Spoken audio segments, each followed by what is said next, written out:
I'm Letícia Gonzalez. Welcome to the video version of the 20 Esports Talk. Today I talked to Gabor Boczonadi. Gabor went to play college tennis 20 years ago. Can you imagine that? 20 years ago without cell phones, internet, or YouTube? Kinda crazy, huh? He shares everything with us. He was also a very successful junior player in Hungary, and he tells us all about why he did not pursue that career. He also shares how he's helping now high performance athletes to succeed. Let's take a look. All right, so you're here today with Gabor Boczonadi, from a former college athlete from Hungarian who is now a yoga instructor, husband, father, and someone very passionate about helping student athletes or athletes in general. Welcome, Gabor, and thank you so much for being here. And I'm so glad. Yeah, no, thanks for having me. Like I said before we started it, I think it seems like what you're doing is really, really cool and a super value for prospective student athletes. So I'm happy to share, and feel free to ask anything that you think might be helpful for others. I appreciate it. So you had a very successful tennis career. Take us back a little bit in your tennis journey. How old were you when you started playing tennis? Yeah, so successful is pretty relative. I don't know, looking back, I wish I was a lot more successful, of course. But yeah, I started playing when I was 4 years old. So started really, really early, and I think I was competing when I was 6, and started traveling when I was 10, and started traveling for tennis internationally probably around the age of like 11, 12 in Europe. So my upbringing was relatively intense from a tennis perspective. I was homeschooled for pretty much most of my life, yeah. So I was on the Hungarian national team for all my junior years, and had a relatively successful junior career. And I was really hoping, and I was geared towards making it into a professional career. That of course did not work out, and we can talk about why, I think, or why, if that's interesting. But yeah, and then for a couple of years after high school, I tried to turn pro, but honestly my heart wasn't at that point in it anymore. And then that's kind of what led me to come to play college tennis in the US, when I realized, and I don't know if this is still the same, but back then, this was a long time ago, and some of the stuff I'll be saying, you're probably like, oh my gosh, this really was a long time ago. No smartphones and none of that. But yeah, so when I realized that wasn't gonna happen for me, I wasn't gonna make it on the ATP. The option of coming to the US came up, and I just took that opportunity. And at that point, of course, only D2 was available for me, and I don't know how NCAA rules are right now, but back then, any year that you took off after high school counted against your eligibility. And actually, I was 22 when I came to the US. So I came to play D2.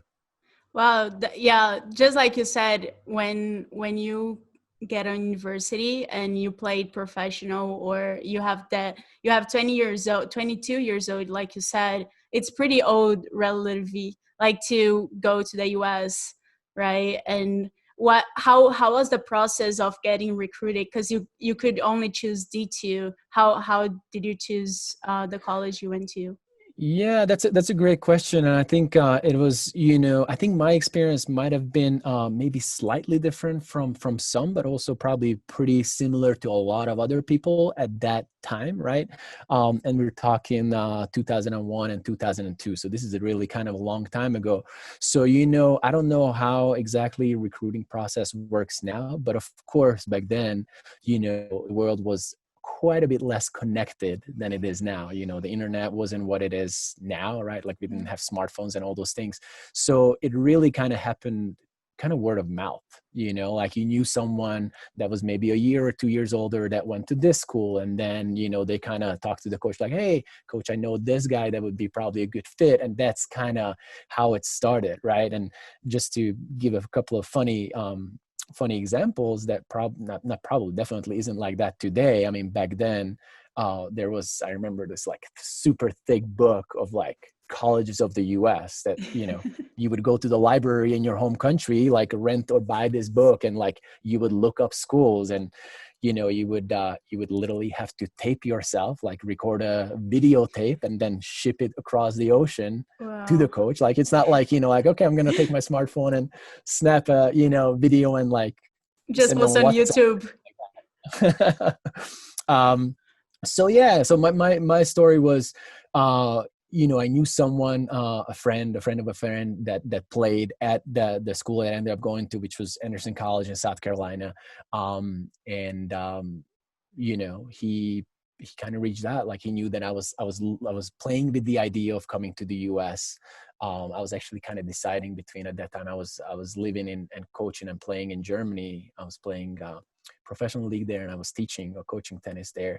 And so I was kind of still debating between like if I should keep living in Germany and play and coach and make money, or come to the US. But basically I ended up taking this opportunity. But it was really kind of a very low key and unresearched process for me, and I'll say that, and we can actually talk about that because I think there's some learnings there. But I didn't really do much research. That was one opportunity, and I took that and ended up in small town South Carolina. Wow, that's very interesting because I can imagine. I mean, what is library today? It's just ebooks. Exactly. Yeah.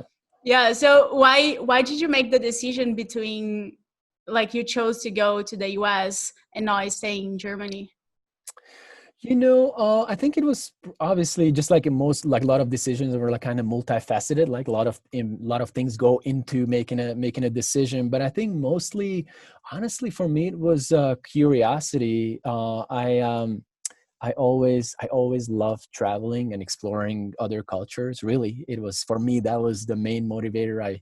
I spent a lot of my years, even after college, before college, and a lot of my money traveling. That's kind of one of my biggest passions still to this day. So it was really more, I think, like wanting to learn English.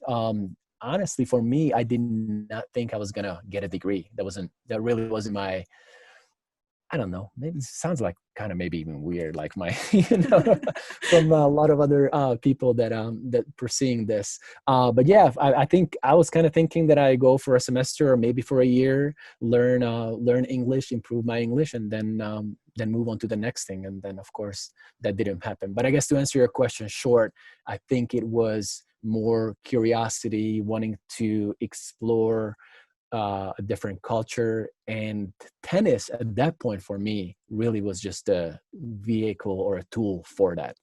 So I think that's kind of a interesting distinction. I didn't, after trying to turn pro, like coming to college kind of was, tennis was kind of like an afterthought for me in that process, if that makes sense. Yeah, for sure. And how was your first day in the US and in the college? Oh my gosh, that's actually a pretty funny story, right? Because uh, so I came to South Carolina, right? It's the school is called Anderson, South Carolina, which is about 2.5 hours from Atlanta. So you fly into Atlanta, right? And again, I'm dating myself here, but back then, no cell phones. Like, maybe, I mean, people did have cell phones, but it wasn't like you're carrying a cell phone around. Definitely didn't carry a cell phone around with an international, SIM card. So it's, I had my coach's phone number, which was an office number, and my flight was delayed significantly. I think like 5-6 hours. So the coach came to the airport to pick me up, but of course, since I was so delayed, he went home waiting for my phone call. But I only had his office number, so I landed probably, I don't know, midnight or something in Atlanta time. So I walk up with my huge baggage. Like, usually moving across country, I don't know if but you have like these big suitcases, your bag, and all these things. So I walk up to a payphone, imagine that, and try to buy, a phone card, which again, you're like, what is even a phone card? But like you buy a phone card that you stick into a payphone and try to dial the coach. But if, of course, it's midnight or 1 a.m., so he's not picking up. So I'm like, I guess I just waited maybe 4 or 5 hours at the airport until I was able to get a hold of him. And he's like, I already kind of went to the airport, so can you just make your way down here? I was like, okay, how do I do that? And, I guess you can imagine that with limited English, I spoke English, but not to the, not to the level. So he's like, well, there's this thing called the Greyhound bus. So I ended up taking the train from Atlanta to the Greyhound station, got on the bus, and it was just a funny story too, because I was just so protective of my tennis rackets my whole entire life. Like you always, you carry your rackets. You maybe check your bag, but you carry your rackets on the plane too. So I didn't want to put my rackets under the bus. And the bus driver just didn't get that. He was like, no, you absolutely have to put it under. And I was like, I can't do that. And he's like, why are you like smuggling drugs in that bag, or what is going on? So anyhow, so I took the Greyhound bus. The coach waited for me at the bus station in this small town, South Carolina, and yeah, kind of checked into the dorms. I spent my first semester, maybe even the first year in the dorms, and just trying to get your bearings, all jet lagged, and get adjusted to your surroundings. Oh my God, that's so funny. Cause I remember like I can imagine the resources were not like even today. And today, if you get to the US and you cannot speak English, like you still have like GPS and you can get an Uber, and back in the day was the Greyhound. Yeah, definitely no Ubers, I can tell you that. That's hilarious. And so you went to the US and you were a pretty good player. You had a successful junior career. How did you feel pressure going to a tennis team with other guys? Like I said, I think it just more had to do with my mindset about tennis at that point. And again, it's probably not much similar to a lot of people that are coming to the US or thinking about coming to the US. But really at that point in my life and my tennis career, so to speak, tennis was really an afterthought. At that point, it was funny. Like, I feel like for a year before, and I wouldn't recommend this to anyone, but for a year before, I didn't really practice or play tennis. Wow. Like, of course, before I came for a couple of months, I, started training. I'm like, okay, I'm going to go and have to play tennis again. But again, I kind of had a little bit different thought, about tennis at that point. And of course, coming to, to D2, I didn't really feel that much pressure about tennis per se. If that Was makes it sense. was it because maybe you were sad that maybe you're not going to a professional career like you wanted it to? I think so. Yeah, I think that was a big part of it, and I think a lot of people can probably relate to this. But I really, my upbringing was really geared toward that. It was very very much focused on that. Like I said, homeschooled, 8 hours a day, 7 days a week type of activity. I mean, that was all I did, and everything that I did was related to tennis for, I don't know, maybe 15 plus years of my life. So it was a little bit in the review mirror for me at that point of like trying to, be as successful as I hoped to be, kind of.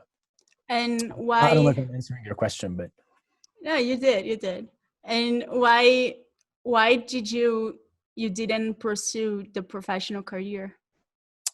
oh wow, that's a really good question, and that's actually probably it goes to a lot about what and why and what I do now with athletes.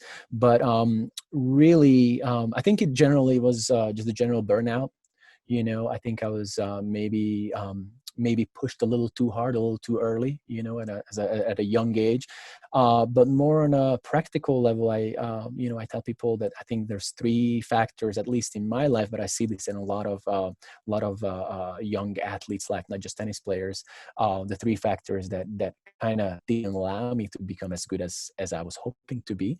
And number one was, of course, finances, right? Like, as a tennis player, you're like, you need to travel a lot, and initially, especially without making any money, and I didn't have, I've had resources. My parents were incredibly supportive, more supportive than I would be probably with my kid financially, but they just had limitations on that. So that was one aspect that is not something that I could have done anything about, right? That was just kind of a given situation. But there's two other aspects that are very much, changeable, and kind of what I hope to do and help people do now is, number one, I had a lot of injuries, pretty significant injuries, torn ACL, torn rotator cuff, like kind of like significant injuries that and it seemed to come, interestingly enough, in my career, it always seemed to come right at that point when you're like playing your best, right? Because you're probably training the hardest and you're being pushed the most. When you're playing your best, a big injury comes, which takes you out 2-3 months. So that's one thing, injuries, which this is why I teach now yoga specific to athletes, because I think a lot of the injuries, at least I suffered, are definitely preventable.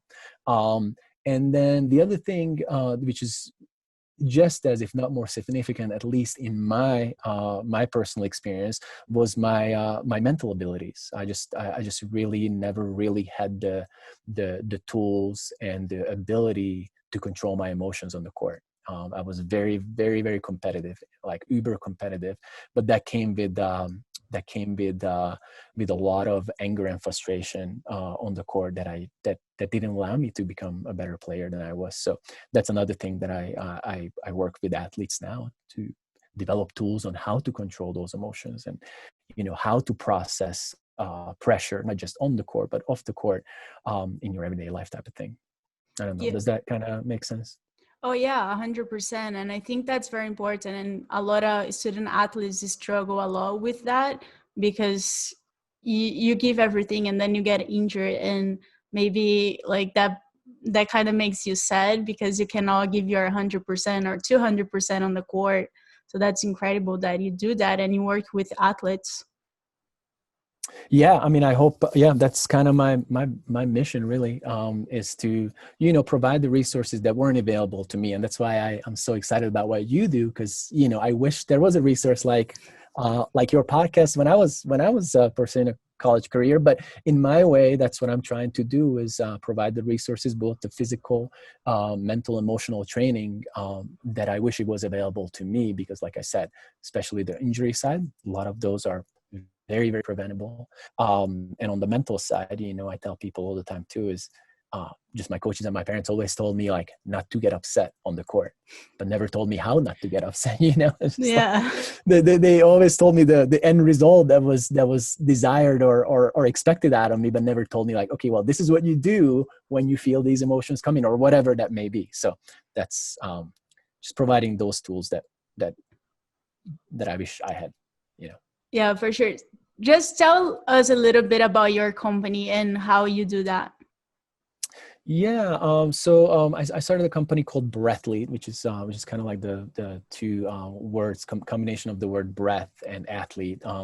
And what I do is I teach yoga, breathing exercises, and meditation visualization techniques specific to athletics and specific to the sport, with the athletes I'm working with. And if you're taking Tyson as an example, I work with basically on a physical level with yoga movements to prevent injuries, heal old injuries, and on the mental side of things, teaching folks how to breathe, in general, because most of us don't breathe the way we're designed to breathe.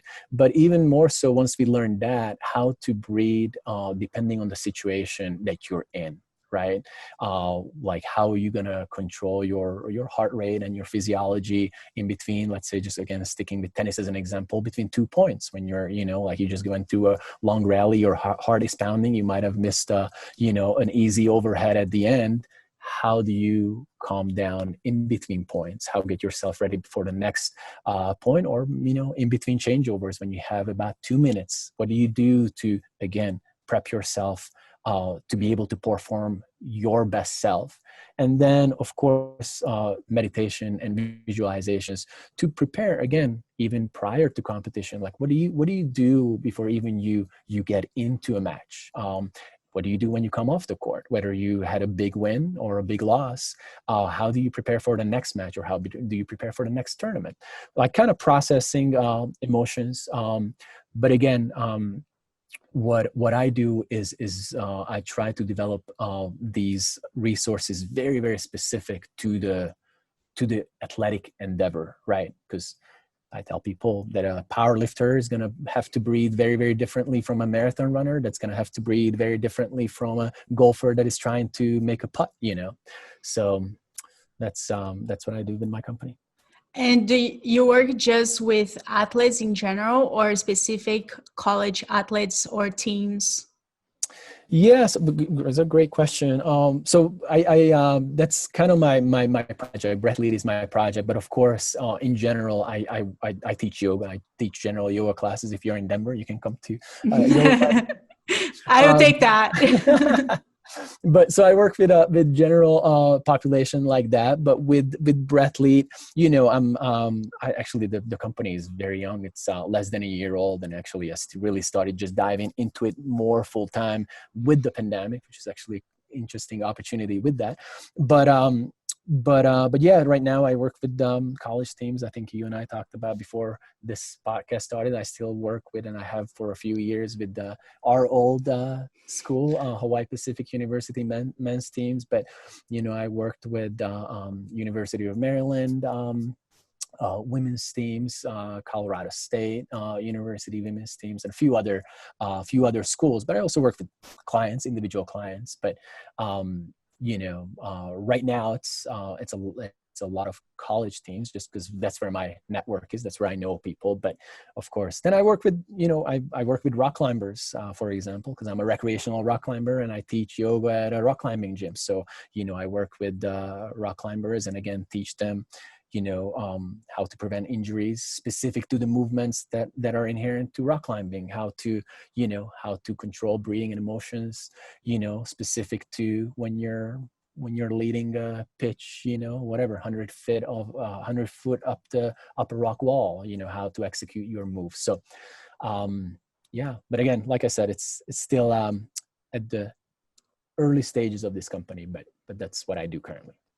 But I think that's very important for all the students. And I wish I had the resource when I was a cup player too, because I remember I would take my senior year, I would take the 20 seconds between points just to breathe. But of course, you kind of piece out the other player, because she'll get pretty annoyed.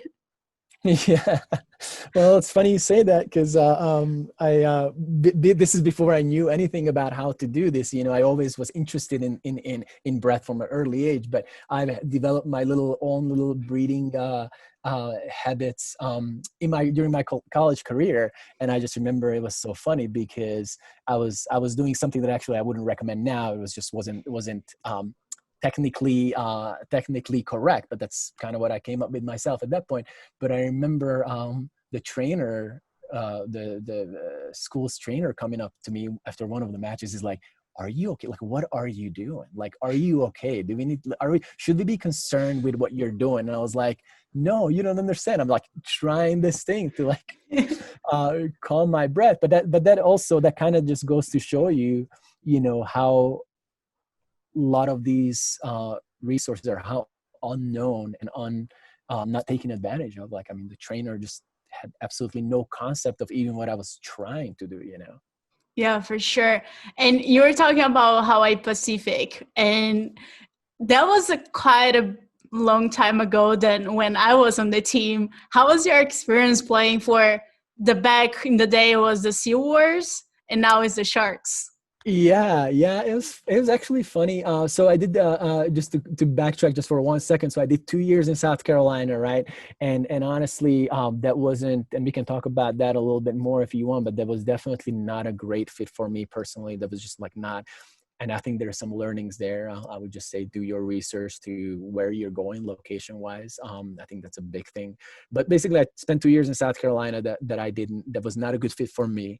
But I had I had a record and a career that kind of allowed me to kind of a school that I wanted to go in. When the opportunity to go to Hawaii came up, I was like, of course, yes. Who doesn't want to go to Hawaii?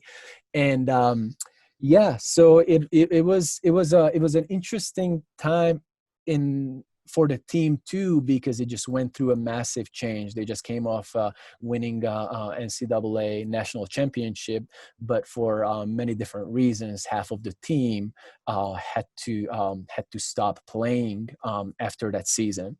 So the first year was just a big time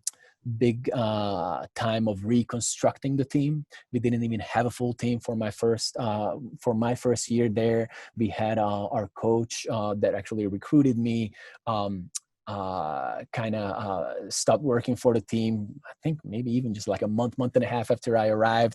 Also, I just happened to, this is another interesting story, but 2 weeks before I transferred to Hawaii, or like before I had to go to Hawaii, I tore my ACL in my knee. So my first semester I was on crutches. I didn't even play. And then, which actually was okay at that time, because the team was in such a reconstructive phase. I think we only had 4 players on the team for the first semester and had a full season. But again, it was just a reconstructing phase. And then the second year there, which was my last year of playing, was, you know, when we had a new coach, a full team, and yeah, so that's kind of on the tennis side. But on the personal side, I mean, just the transition from going from a tiny school, heavily religious school in South Carolina, with, I think, for like maybe at that point maybe 1,500 students, to Hawaii, was just absolutely just amazing. I mean, you know, you live there. Hawaii is just uh, a very, very special place on this planet. Absolutely. I tell people, like, as soon as you land in Hawaii, it seems like everything is just so chill, and I don't know, the vibe there is just amazing. Yeah, it really is an incredible place. I mean, I've been fortunate enough to have traveled quite a bit in my life, but Hawaii is really is just one of those, to me, is one of those places that I guess just can't use on any other word, but very, very special. I mean, I remember my first day landing there with my crutches. Uh, I was just like, it was just like, how am I here? You know, like just you know, imagining like a kid from you know, Europe, like ending up in going to school in Hawaii. I mean, I literally couldn't have gone any further from where I grew up, like on the planet. I could have just, like, physically couldn't have gone any further to study. And just a beautiful place, of course, such a with such a unique culture and environment. It's just awesome Yeah, place. for sure. So you mentioned about choosing the school. So what was the problem or the issue you had with playing for Anderson College? I mean, I wouldn't necessarily say issue. It was just really wasn't a really great fit for me, you know. And I think that's kind of what I would say, if there is any learning that maybe people can take away, just from my experience, which is of course very personal and very unique to me, is to kind of do your research. And again, like I said, back in the day, it was a lot harder.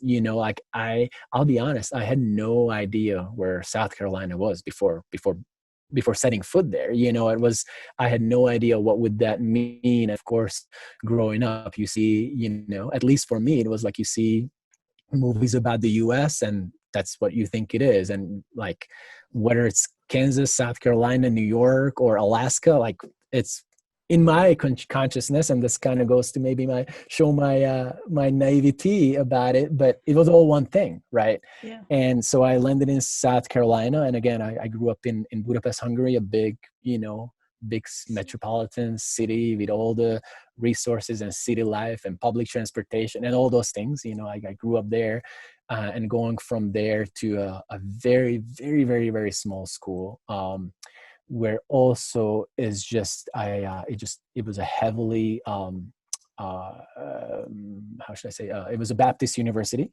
or back then college, and it was. I didn't grow up in personally. I didn't grow up with any sort of spiritual upbringing. So it was very, very foreign to me. And yeah, I guess those are the things. I loved the team. My coach was great. It was just location wise and local, quote unquote local culture wise. It was just a I didn't feel like I fit in at all. Yeah. So now 20, maybe a little bit less than 20 years after, do you still have, are you still in touch with them? Uh, from Anderson. Yeah. And Hawaii. Yeah, very much so. So like for Anderson, I have a couple of my friends and teammates. My good friend Fitzy from Australia, who was my roommate, who was also a lifesaver because I didn't speak any English, and he was my roommate and helped me write papers and all those things. I'm in touch with him. I'm in touch with another former teammate of mine, Dan, who happens to be the assistant coach from University of Maryland women's tennis now, and so those two guys really from Anderson, but then from Hawaii, from a lot of the guys. Of course, I'm very much in touch with the school because I work with them. And Henrik, who's the head coach, he's one of my closest friends. He was my roommate in Hawaii, but a lot of other guys, actually maybe 3 or 4 guys from the team there. I'm still in pretty regular touch with. Our former assistant coach. I just had one of my former teammates just swing through Colorado just a few weeks ago and came by my house, and we did a socially distancing hangout outside. So yeah, it's a lot of lifelong friends from Hawaii for sure. That's awesome. So back in the day, would you say how different would you say? Would you say that did you visualize where you are at now? Like back in the day, would you ever think you'd be doing what you do today? Um, Not really. Well, it's funny because it's like when you look back, I think it's like a lot of just it's like that for everything. But like when you're looking back, you're connecting the dots. Then it makes sense, right? Like, oh yeah, like I see how this leads to this, leads to this, to this.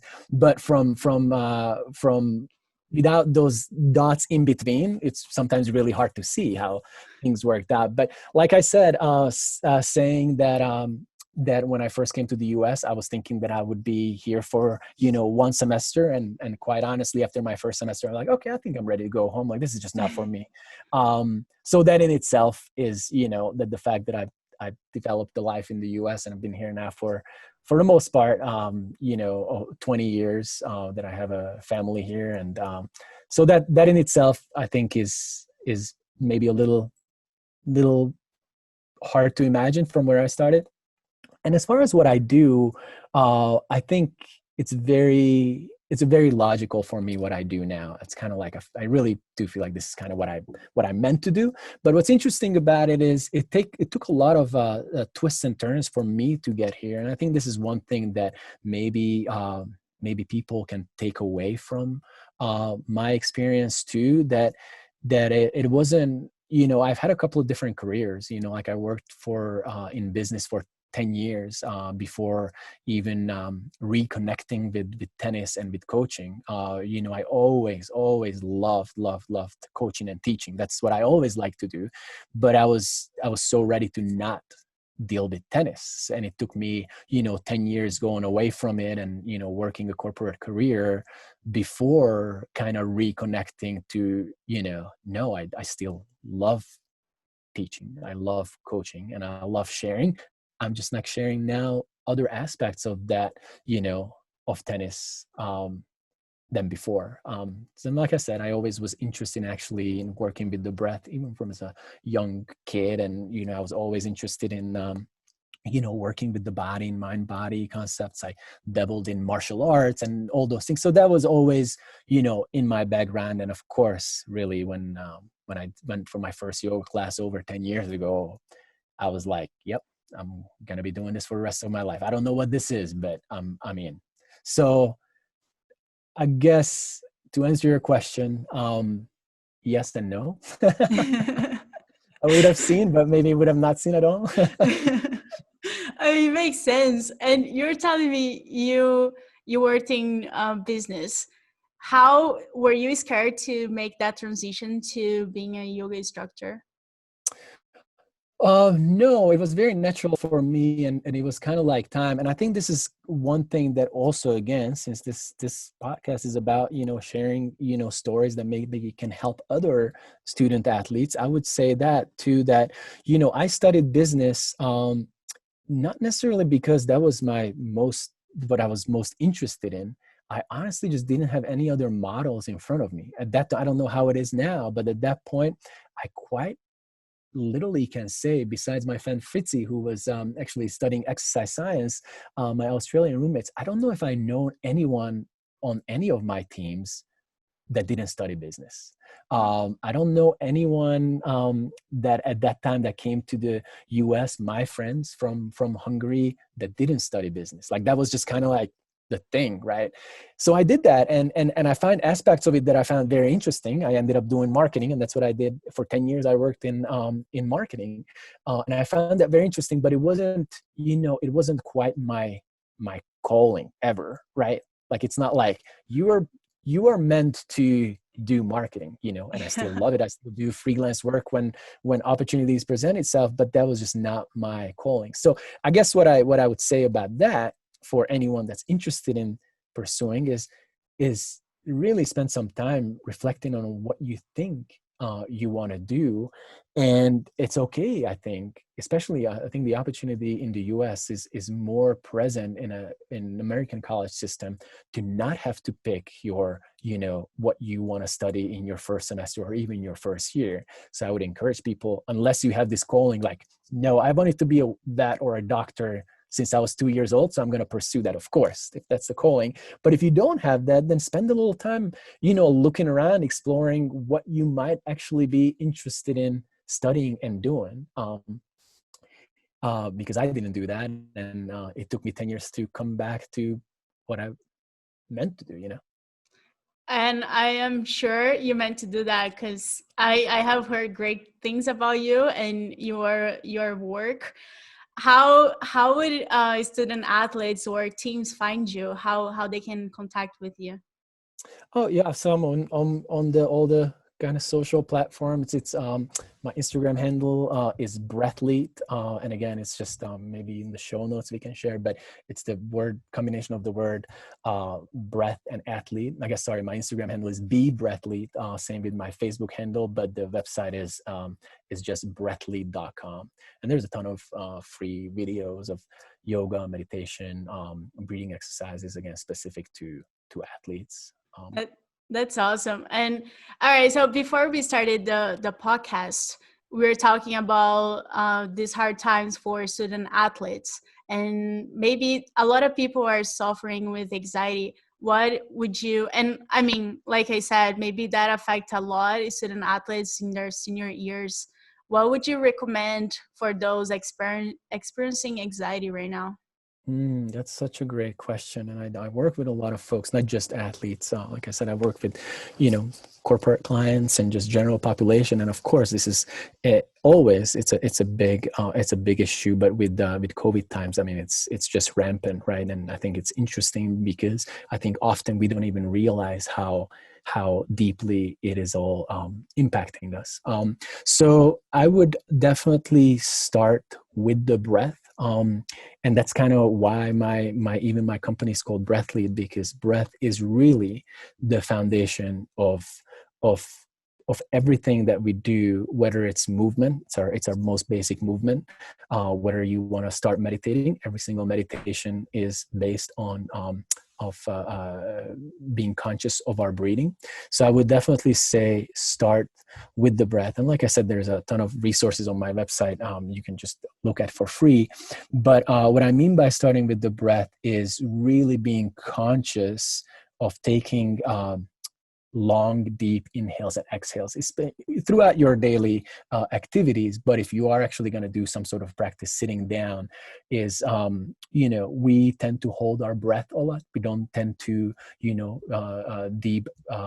breathe deeply. So big, long inhales and exhales, and trying to breathe through the belly. Everyone probably heard about belly breathing, and if you haven't, or like you don't know how to do that, you can look it up online on my website, or there's a million other videos. But kind of trying to cultivate a belly breath, which allows us to calm our nervous system, because that's what it really is about. The breath is the connection between our body and our mind, and it works with our nervous system. And I'll share one last tip. If you're actually in the midst of anxiety or frustration, it's not just like, oh, I feel generally anxious, but there's actually something going on which triggers you. Taking a long exhale, meaning it doesn't matter how long you inhale, but making sure that your exhale is quite a bit longer, ideally twice as long, but just as long as it is longer than your inhale, it will allow your heart rate to slow down. It will allow your nervous system to regulate, tap into a little bit of the rest and digest part of your nervous system, lower blood pressure, start releasing hormones in the body that signals to the body that it's rest and digest, it's okay, instead of releasing cortisol or any of the adrenaline or the stress hormones. Wow. So long exhales. As you were speaking and explaining, I was unconsciously but consciously just working my breath and kind of taking deep breaths and just listening. That's amazing. Thank you. And I hope people listening were doing the same thing. Yeah.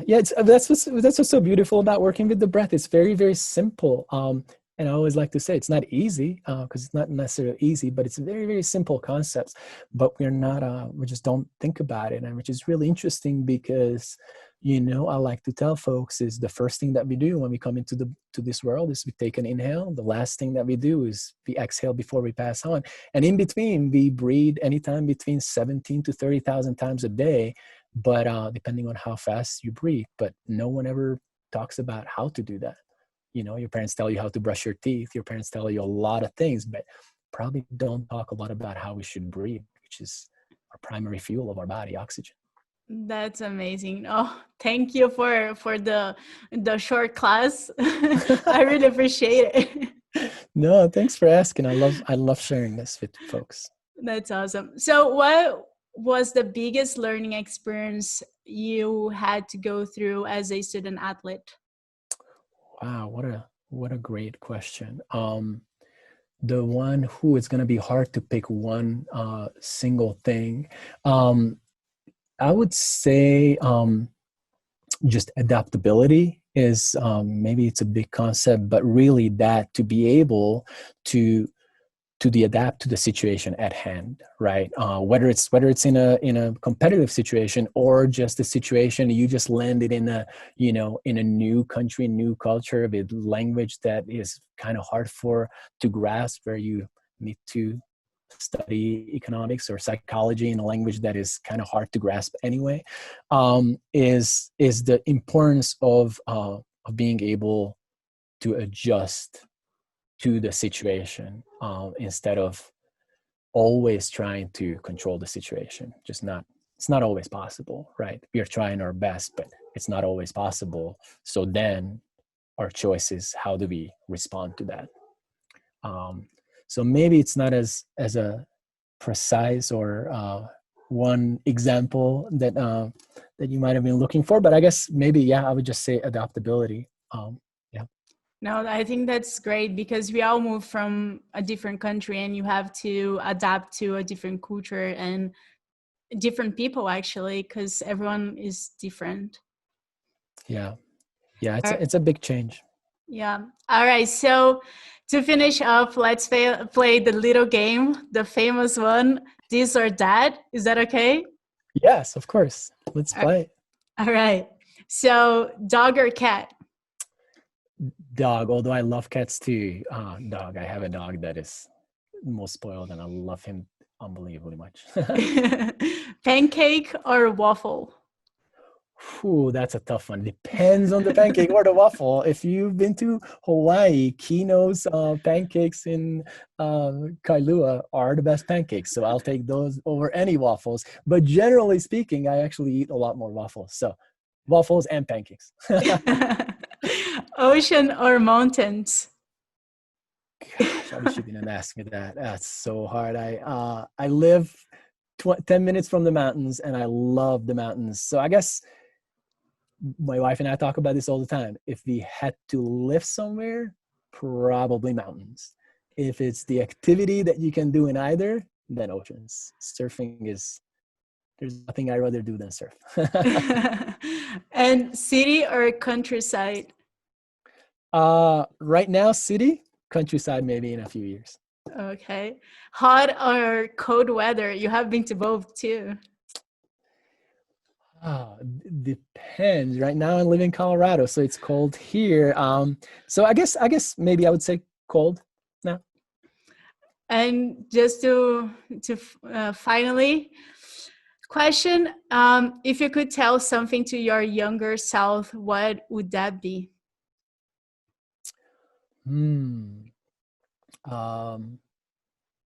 Yeah, don't stop exploring. That's And a keep great winning. one. That's a great one. All right. So well, we had such a great chat, and I just want to thank you so much again for taking your time. It was kind of funny when you comment on the HPU post, and I was like, oh my God, yes. I was so excited. So I really appreciate, and I'm sure you inspire a lot of people, and a lot of people will start to working on their breathing a little more. Yeah, I hope so too. Thank you so much for inviting me. Like I said, when I first saw the post, I was like, what a great concept. I think could be such a value, and I think what you're doing is awesome. So thanks for having me and allowing me to share my story. Thank you. I wish I had all those resources when I was a tennis player, that I struggled so much with my head, mental, and breathing. Whew, there's so many more stories to come. So see you here next week as I will have a very fun chat with Laura Arruda from Brazil. She was my first doubles partner. I'm so excited to talk with her and to share everything with you. I'm Letícia Gonzalez in Brazil. Bye.